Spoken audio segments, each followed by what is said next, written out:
warahmatullahi wabarakatuh. Bertemu lagi dengan saya di channel Minangkabau Alculture. Kita kedatangan tamu Bapak Datuk atau Sultan Pelendeh yang dikenal di media dengan sebutan Sultan Pelendeh.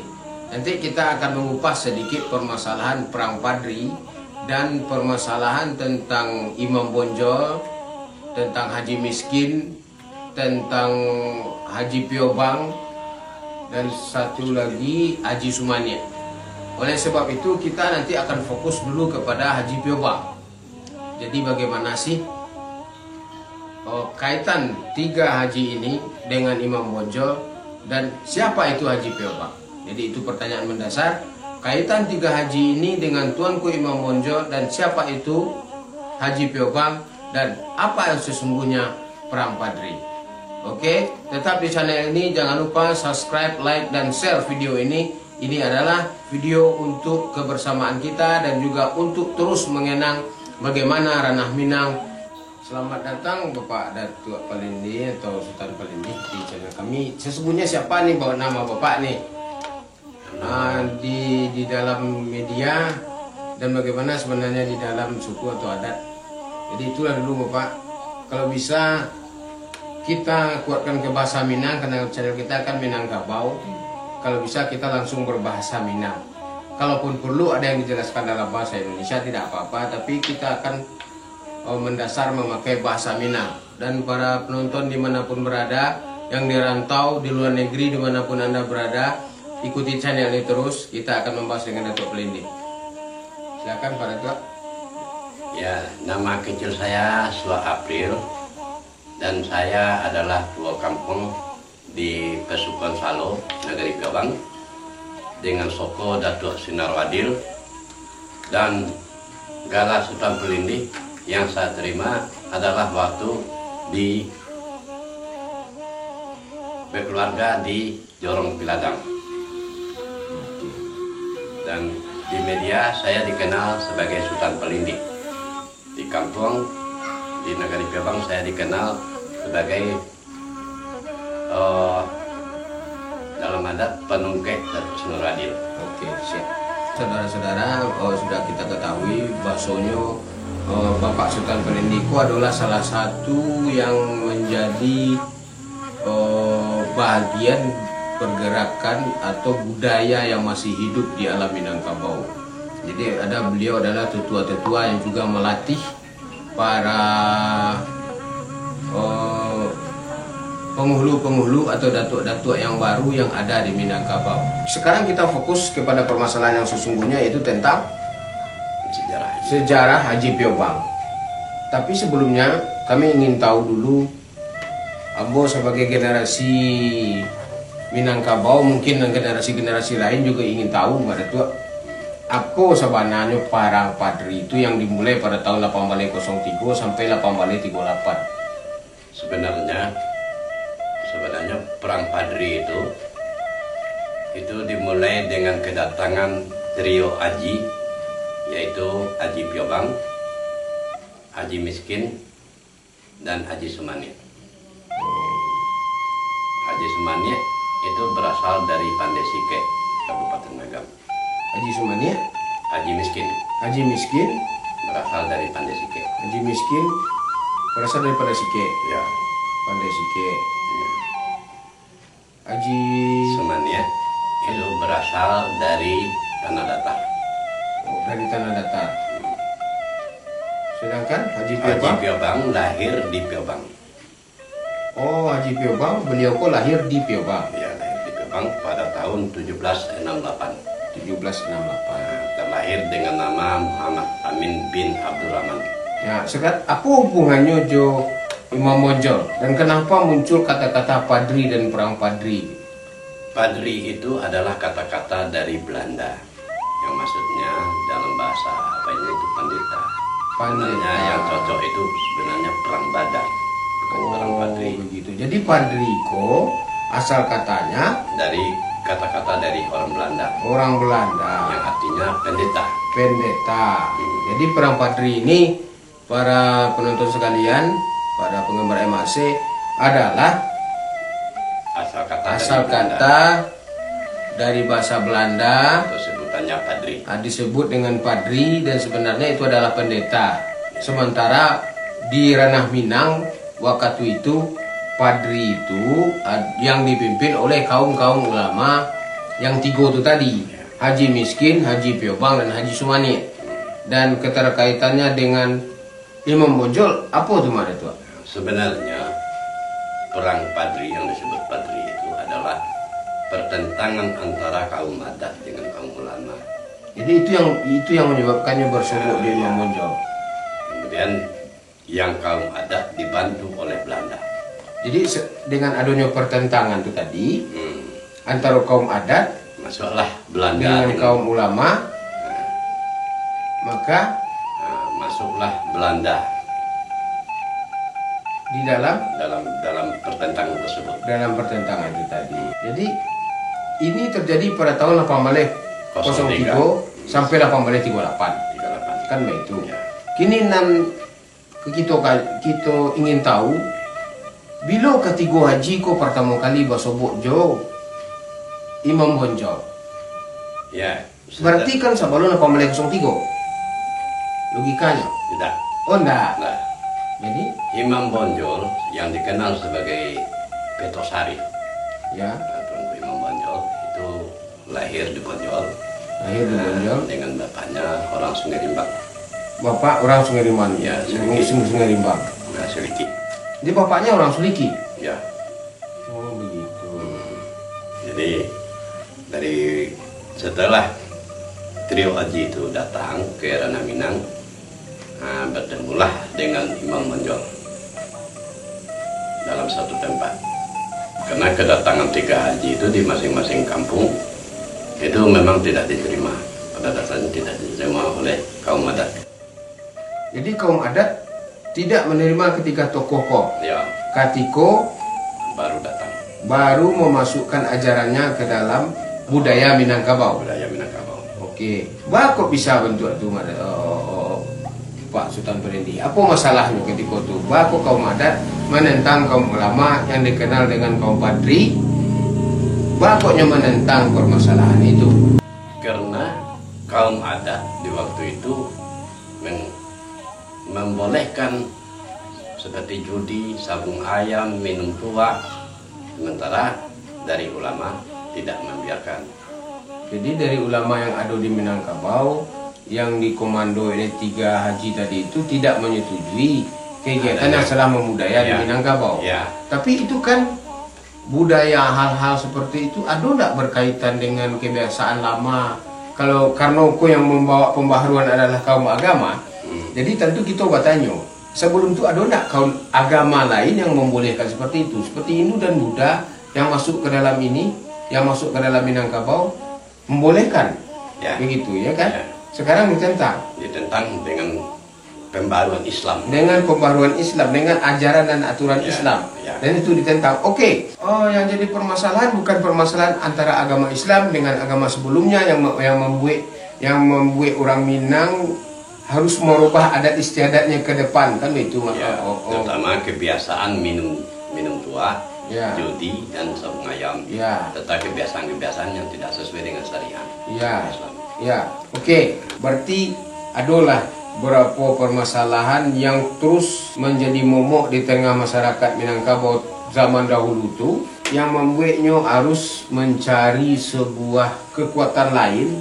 atau bentuk lain yang lebih besar yang dengan Imam Bonjol, kan begitu? Ya. Jadi dengan Imam Bonjol apa yang dimunculkan setelah dengan masuknya Imam Bonjol dengan ketiga hajiko?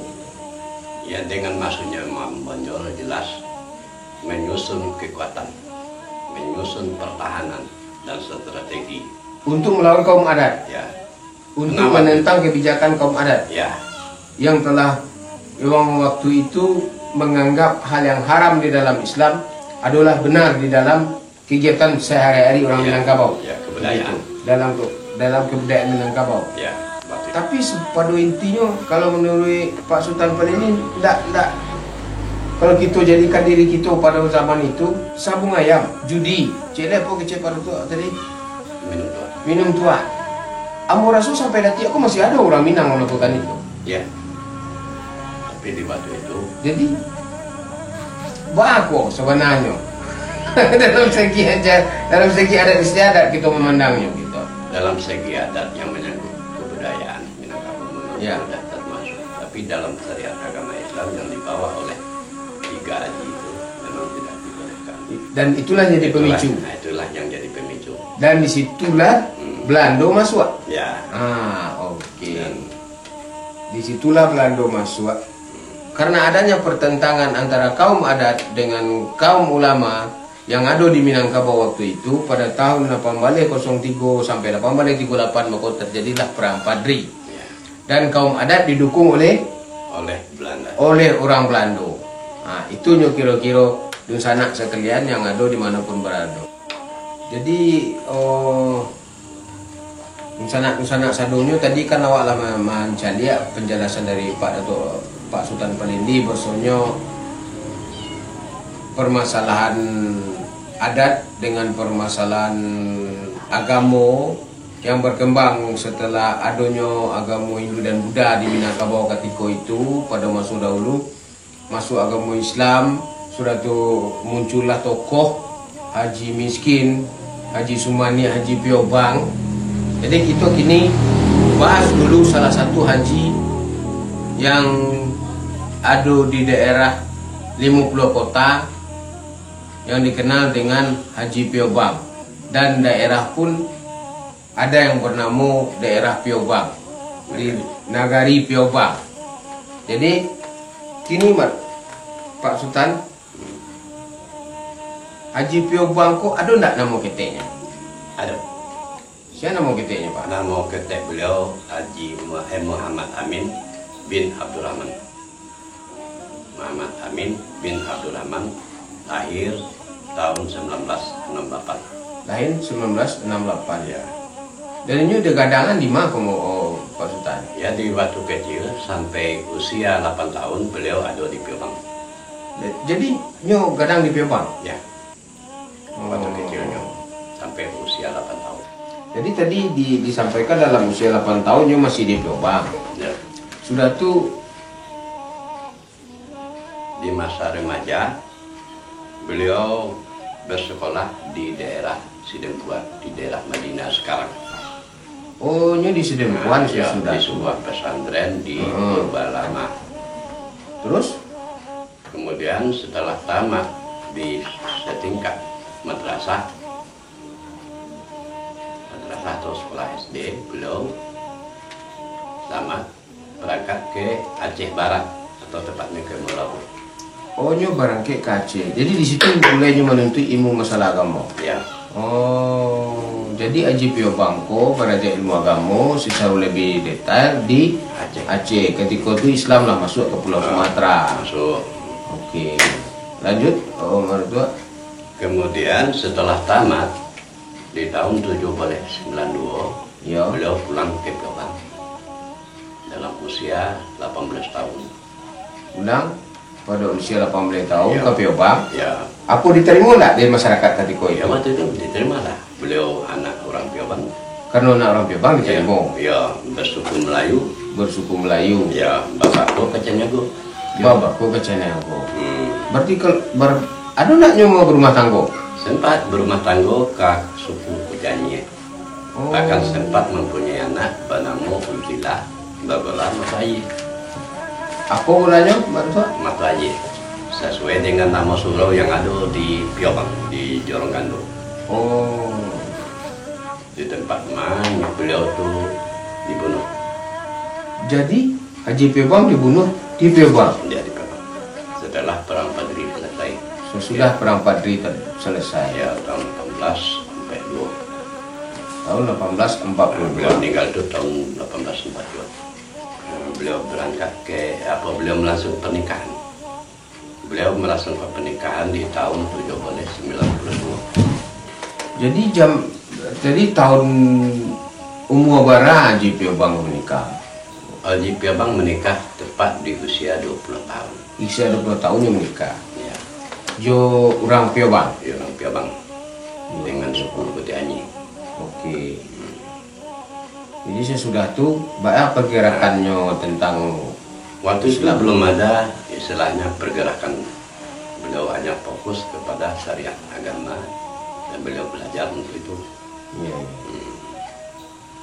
Kemudian setelah melangsungkan pernikahan setelah 2 tahun, beliau setelah anak lahir, beliau menunaikan ibadah haji ke Mekah.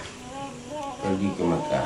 Karena pada dasarnya beliau itu keturunan orang berada di Piawang, suku Melayu, dan mampu untuk melaksanakan haji dalam usia 22 tahun. Pergi haji ke Mekah. Pergi ke haji ke Mekah. Sesudah itu apa pada tuh? Setelah itu beliau berangkat ya waktu itu kan dengan kapal laut berbulan-bulan, dan sempat beliau beberapa lama di Malaysia sambil menunggu keberangkatan ke Mekah. Disitulah beliau berkenalan dengan Haji Miskin dan Haji Ismani. Jadi perkenalan Haji Pio Bangko terjadi di daerah Malaysia. Ya, Sewaktu ingin berangkat ke Mekah. ke Mekah. Oke. Karena waktu itu naik haji atau menunaikan ibadah haji itu butuh waktu berbulan-bulan. Butuh waktu berbulan. Karena zaman dulu alat transportnya cuman kapal laut. Iya. Oke. Terus setelah mereka berangkat ke Mekah, Setelah berangkat ke Mekah, selesai melaksanakan ibadah haji, beliau tidak langsung pulang. Beliau belajar dulu kepada Syekh Abdul Wahab, atau yang lebih dikenal oleh Syekh Abdul Wahab. Itu di tahun 1794 di Mekah.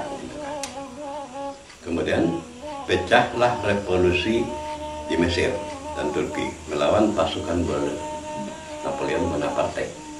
Oh, ketika itu di daerah luar, di daerah Mesir ada pergerakan Napoleon Bonaparte. Ya, pada tahun 1795. Oh, Dan beliau bertiga bergabung dengan pasukan Turki sampai beliau itu berpangkat perwira. Sampai berpangkat perwira, Dengan membantu pasukan kavaleri, dengan pasukan kavaleri. yaitu pasukan berkuda. Iya. Dan beliau memang mahir untuk berperang dengan memakai kuda. Iya. Jadi pada waktu itu kuda itu bukan hanya untuk transportasi, tapi dipakai untuk alat perang. Jadi begitulah. Jadi Haji Pio Bang turut ikut serta dalam perang salib. Ya, Napoleon Ya. Napoleon Bonaparte. Perang yang sangat mengguncang dunia ketika itu, yang ingin menjajah daerah Islam di daerah Turki dan Mesir. dan juga di daerah Mesir. Jadi Haji Pio Bang sangat memiliki pengalaman yang luar biasa, saudara-saudara, sanak sadonyo, dalam pasukan kavaleri. dan menjadi komandan pasukan kavaleri malah, dan mahir dalam berkuda. Dan itu juga salah satu modal dasar ketika balik ke ranah Minang, kan begitu Ya. pada tua. Ya. Oke, jadi lanjut pada tua, menarik ceritanya. Pada tahun 1803, setelah selesainya revolusi, beliau bertiga pulang. Jadi 1803 ko pulanglah beliau, Bertiga. Haji Pio Bang, Haji Karena- Miskin, Haji Sumania. Ya, Pulang karena ke persaudaraan mereka bukan hanya bersahabat, Oh, tapi sudah begitu. seperti bersaudara. Yo. Di mana Haji Gebang, di situ ada Haji Miskin. Iya, Dan iya. di situ pula ada Haji Ismani. Iya. Namun kedatangan beliau bertiga seperti di kampung halaman sepertinya tidak diterima. Jadi lah baliknya karena Minang kurang respon masyarakat, Ya, kurang respon orang kampung terhadap beliau. kategori tersebut. Ya, Karena itu tadi, ya, karena ado nan maraso tagaduah, ya, nan maraso Cikarawi, ya, nan namanya kebiasaan nala ado, kini biasa diansu akan yang lain kan Ya. itu. Jadi itu nan nampaknya nan tidak ketuju di masyarakat ketika itu. ya. Oke, lanjut. Kemudian beliau berkumpullah di Canduang. Jadi ketika Haji ko berkumpul di Canduang. Ya. Sesudah itu apa yang terjadi Nah, ketika setelah itu bertemulah dengan Tuan Guna Renceh. di tahun 1803 kok. Ya, Tuan Guna Renceh. Basobo di Dan Tuan tahun Kunarince. 1803 ya, 1803. Basobo di Tuan Kunarince. Ya, waktu itu belum ada harimau selapan. Oke, Tuan Kunarince kok siapa? Kalau boleh dibukaan seketik baru tua. Tuan Kunarince adalah pimpinan daripada harimau selapan. Pimpinan Harimau Selapan kok siap lo? Harimau selapan itu adalah pasukan inti dari perang Padri. Jadi Dipimpin Harimau. oleh tuanku. Oh baik itu. Jadi ada Harimau Selapan. Nah disitulah pertama. Sudah tuh komandannya Tuan Kunarince. Ya, Ada lagi Imam Bonjol dalam tuh. belum. Oh, ada Imam Bonjol dalam tuh.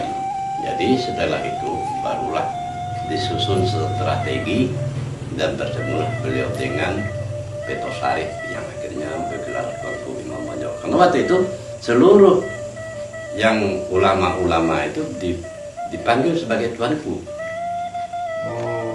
Jadi baik Tuanku Mansiang, Tuanku Lubu Awu, yang Tuanku Lintau, itulah. Tapi di Harimau Selapan itu adalah pasukan-pasukan kavaleri, pasukan berkuda yang dilatih di Canduang. Jadi Babalia ke carito ketika beliau ko Basobo di Canduang. Apa yang kesepakatan atau mungkin tak ada sesuatu misi atau sesuatu niat untuk membuat perubahan di Minangkabau apa ketika itu? Yang jelas beliau tuh hanya menyiarkan berdakwah, bakso, meminum tua, meminum minuman karet, bajudi itu tidak dibolehkan dalam syariat agama Islam.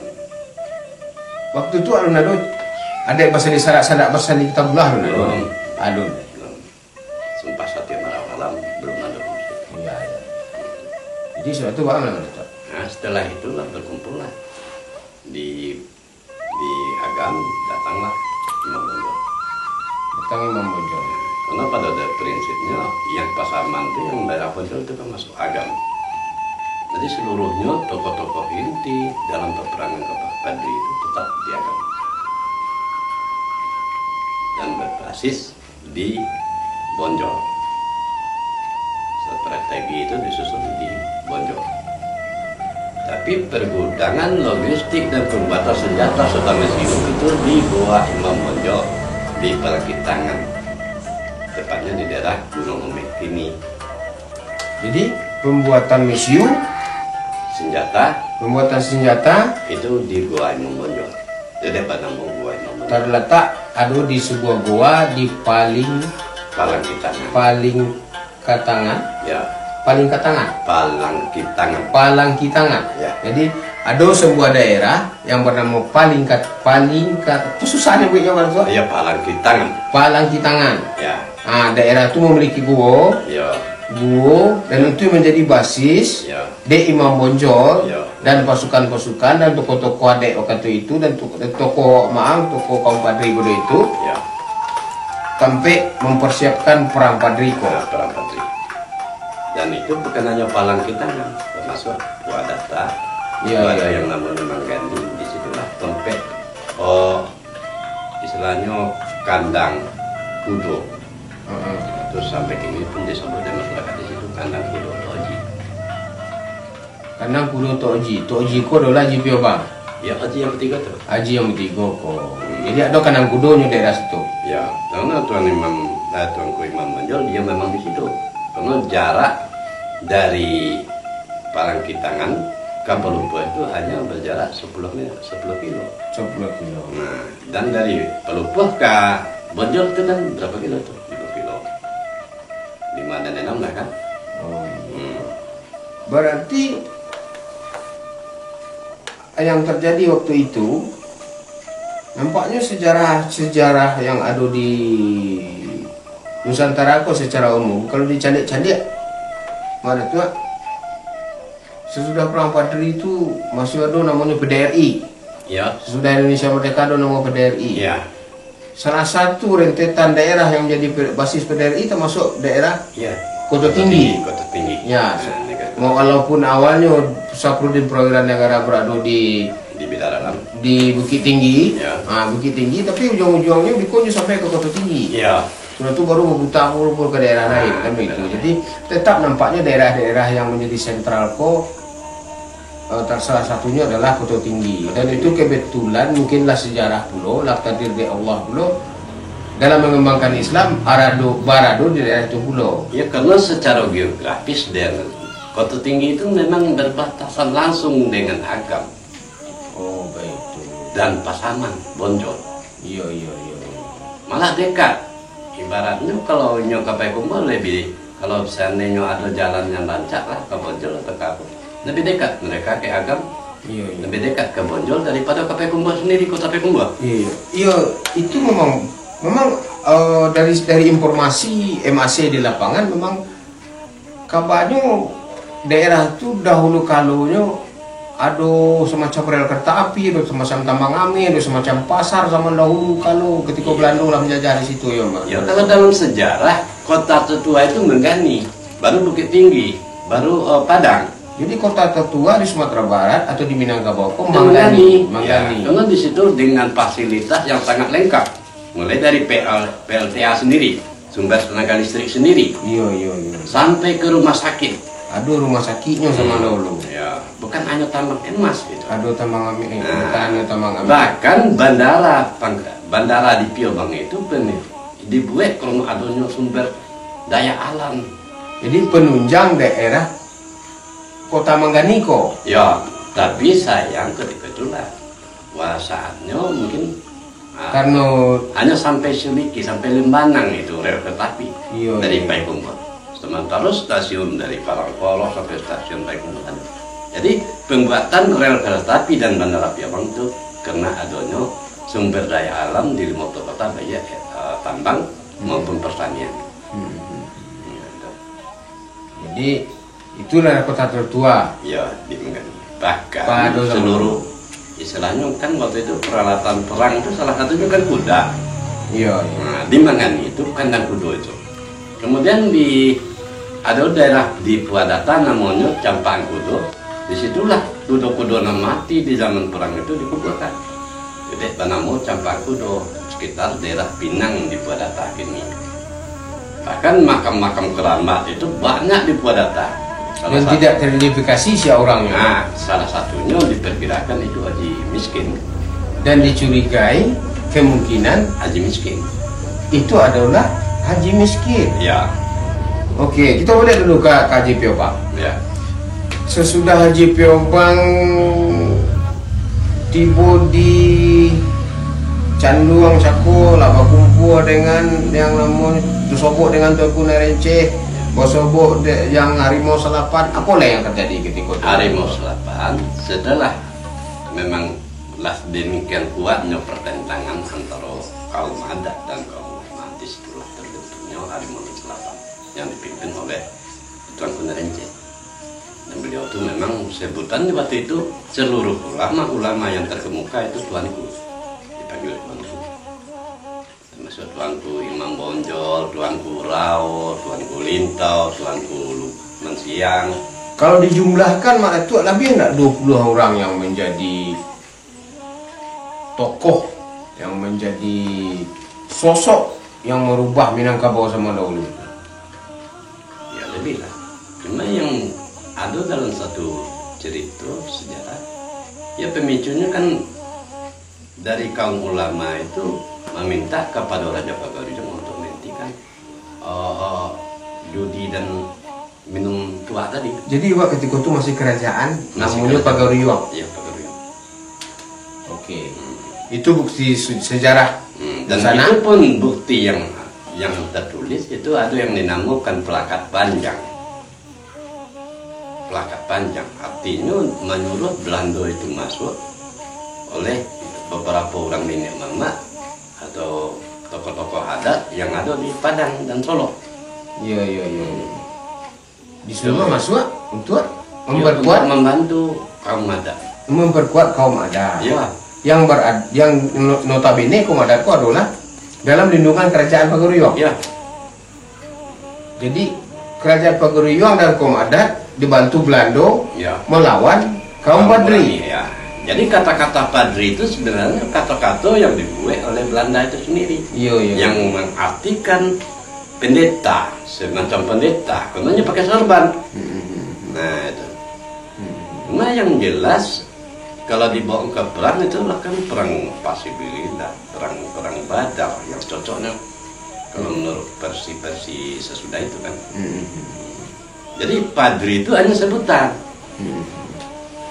Jadi padri itu hanya sekedar sebutan. Iya. Sekedar sebutan dan menjadi sebuah kata sejarah sampai detik ini. Sampai detik ini dan tidak bisa dirubah. Ya.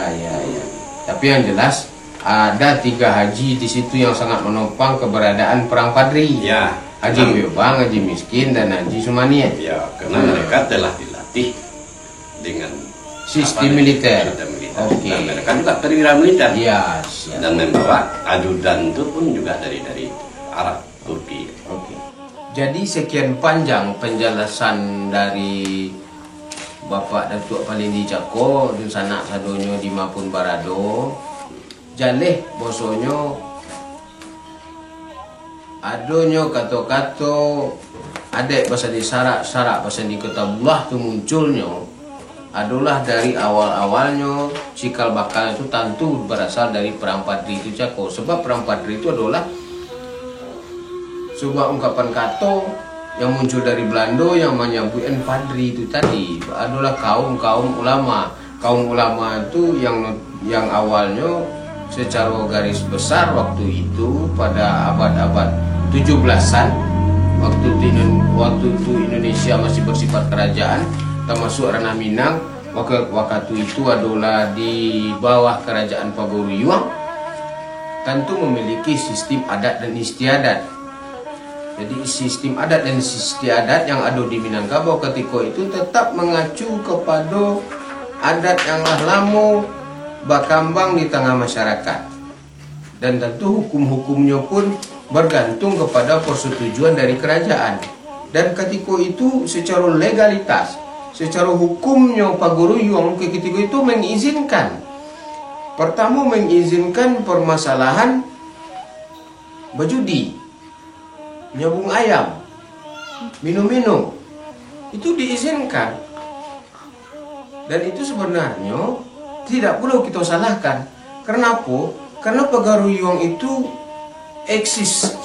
eksistensinya adanya pada masa Hindu dan Buddha. Dan setelah masuknya tokoh-tokoh atau kaum-kaum yang bantu Iko, yang notabene adalah merupakan yang sangat luar biasa ilmunya di dalam Islam, dan kata-katanya bisa membuat sebuah perubahan, dan itu terbukti dalam sebuah perang padri. Dan kita kenal perang padri itu dipimpin oleh Imam Bonjol. Jadi mari kita tanyakan Kama Datuk atau Bapak Sultan Pelindi, siatu Imam Bonjol, dan baa keunikannya atau apa kaitannya dengan Haji Piobang tadi. Jadi Pak Sultan Pelindi, kami ingin tahu, dusanak-dusanak di masa Jawa Barado pasti ingin tahu gini kok, siatu Imam Bonjol dan siatu Haji Piobang, dan apakah masih ada suku Haji Piobang itu kini di Piobang modern pada tahun 2021 begini ya. Apa ada nak suku Melayu di Piobang?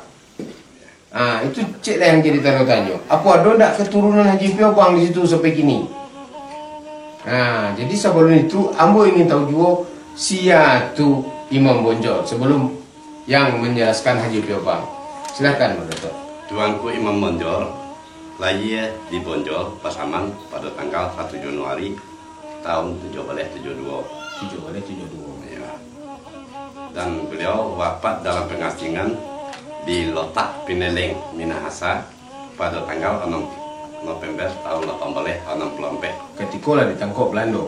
Oke. Beliau adalah seorang ulama, pemimpin pejuang melawan Belanda dalam peperangan yang dikenal sebagai Perang Padri. Tuanku Imam Bonjol merupakan putra pasangan Bayanuddin Sahab dan ibu beliau bernama Amatun ayahnya Katib Bayanuddin Sahab memperoleh gelar Petosari Malin Basah.